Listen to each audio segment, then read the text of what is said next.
Hola sahabat Fresh Juice, selamat memperingati Hari Santa Perawan Maria Ratu. Saya Verena Raraku Putri, member DFJ Fellowship 12 dari Sintang, Kalimantan Barat. Hari ini, Senin 22 Agustus 2022, kita akan mendengarkan renungan dari Kak Ria Angelia Wibisono, admin grup DFJ Fellowship 4 dari Jakarta. Selamat mendengarkan.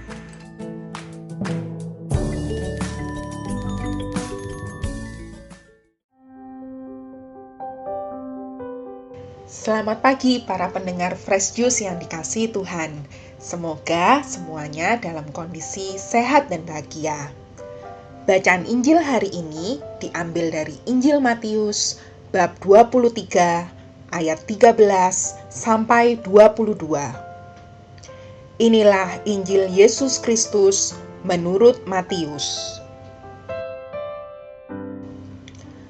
Pada suatu hari, Yesus berkata kepada ahli-ahli Taurat dan orang-orang Farisi, "Celakalah kalian, hai ahli-ahli Taurat dan orang-orang Farisi, hai kalian orang-orang munafik, karena kalian menutup pintu kerajaan surga di depan orang. Sebab kalian sendiri tidak masuk, dan kalian merintangi mereka yang berusaha untuk masuk. Celakalah kalian, hai ahli-ahli Taurat dan orang-orang Farisi, hai kalian orang-orang munafik, sebab kalian menelan rumah janda-janda, sementara mengelabui indera orang dengan doa yang panjang-panjang. Sebab itu, kalian pasti akan menerima hukuman yang lebih berat.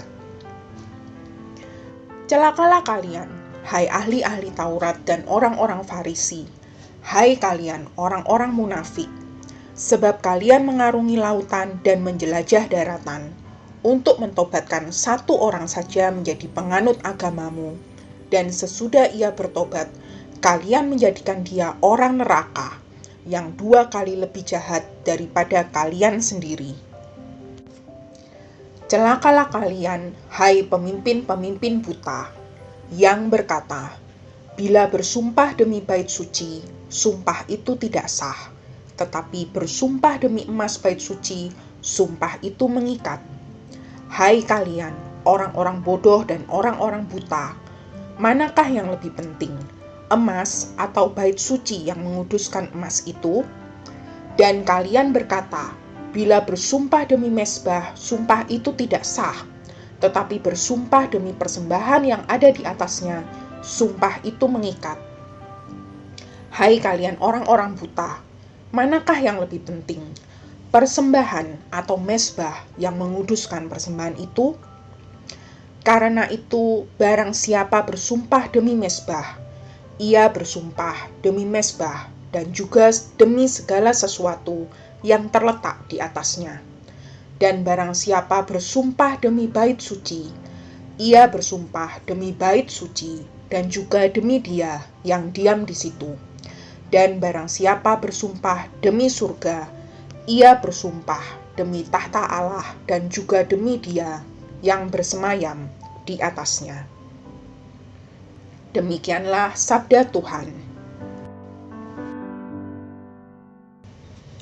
Pendengar Fresh Juice yang dikasihi Tuhan, membaca Injil hari ini, saya merasa Tuhan Yesus sedang gregetan. Banyak sekali kata-kata celaka yang diucapkannya. Kita mengenal Tuhan Yesus sebagai pribadi yang lemah lembut, penuh kasih sayang, dan merangkul tanpa menghakimi.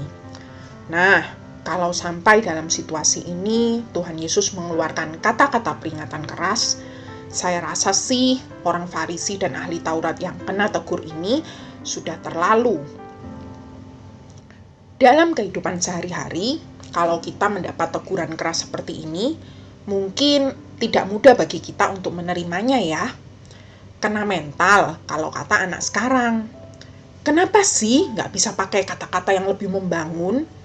Kenapa sih nggak mikirin perasaanku? Teman-teman, hari ini saya ingin berbagi sebuah peristiwa dalam hidup saya yang mungkin bisa memberi kita sudut pandang atau POV yang berbeda tentang teguran keras. Beberapa tahun lalu, kantor saya kebakaran. Alarm kebakaran berbunyi, namun kami yang berlokasi di lantai 3 masih mengabaikannya. Kami kira, itu alarmnya lagi error.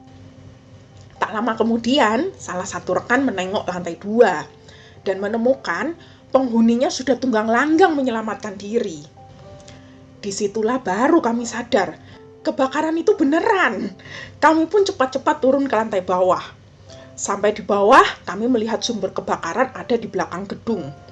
Teman saya langsung menuju kendaraannya yang terparkir untuk memindahkannya. Nah, kendaraan saya berada di belakangnya, sehingga untuk dia bisa pindah, saya juga harus keluar dulu. Di titik itu, karena syok dan tidak terlatih menghadapi situasi genting, saya malah bengong. Bukannya bergerak, malah dia mematung dan bingung apa yang harus dilakukan. Teman saya yang kendaraannya terhalang berteriak memperingatkan saya dengan suara keras. Akhirnya, saya ditolong seorang teman untuk memindahkan kendaraan. Teman-teman, teguran keras kadang bukan berarti mengabaikan perasaan kita. Kadang ada situasi di mana seharusnya kita siaga 1, tapi kita masih santai-santai. Seperti cerita saya tadi, seandainya situasi tidak genting, tentu teman saya tidak perlu berteriak pada saya. Sudah tidak ada waktu lagi bagi teman saya untuk menjelaskan pelan-pelan. Bisa-bisa malah kendaraan kami berdua ikut terbakar. Prioritas dia saat itu tentunya adalah keselamatan kami bersama. Tuhan Yesus memperingatkan orang Farisi dan ahli Taurat dengan keras, bisa jadi karena hal yang sama. Orang yang dihormati dan punya posisi tinggi dalam masyarakat, mungkin tidak ada orang yang berani menegurnya. Padahal apa yang mereka lakukan sudah di taraf menyesatkan orang lain, di mana itu adalah suatu dosa besar yang akan membahayakan keselamatan jiwa mereka sendiri. Prioritas Tuhan Yesus adalah keselamatan jiwa sebanyak mungkin umat manusia.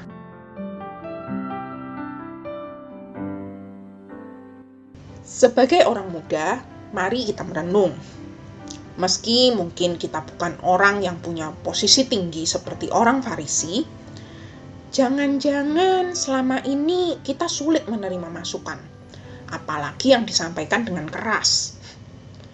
Kita hanya mau mendengarkan apa yang nyaman dan sesuai dengan keinginan kita. Ketika kita curhat, kadang kita sudah punya solusi sendiri dan hanya ingin mendapat dukungan atas solusi tersebut. Ketika yang kita terima berbeda, kita lalu merasa orang ini tidak satu frekuensi atau tidak sayang pada kita. Padahal bisa jadi itu adalah cara Tuhan memperingatkan kita. Contoh kasus yang sering terjadi pada anak muda nih, kalau sedang berada dalam toxic relationship. Teman-teman dan keluarga yang mencoba memperingatkan, malah dianggap menjatuhkan. Kadang juga karena merasa masih muda, ketika mendapat masukan yang baik tapi sulit dilakukan, kita jadi menunda-nunda.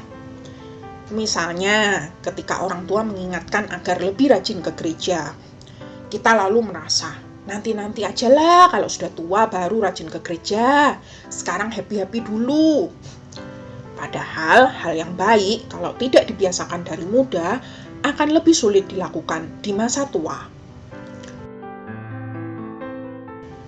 Saya merasa pandemi ini juga suatu bentuk peringatan Tuhan agar kita lebih memperhatikan kelestarian alam. Beberapa pakar mengaitkan pandemi dengan kerusakan alam yang membuat habitat hewan makin dekat dengan manusia dan mempermudah penyebaran virus.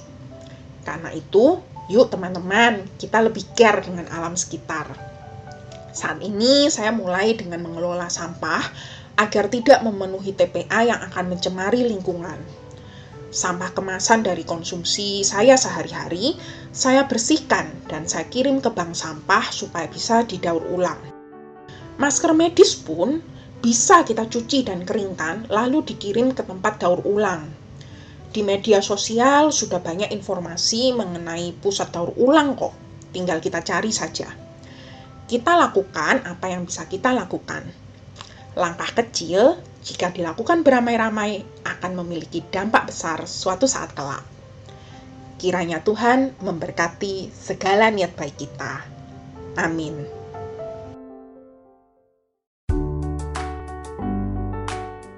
Terima kasih Kak Ria untuk renungannya yang sungguh memberkati. Semoga kita tidak lagi menunda-nunda kebaikan demi keselamatan kekal ya. Terima kasih sudah mendengarkan. Sampai jumpa dalam renungan edisi OMK berikutnya. Salam Fresh Juice.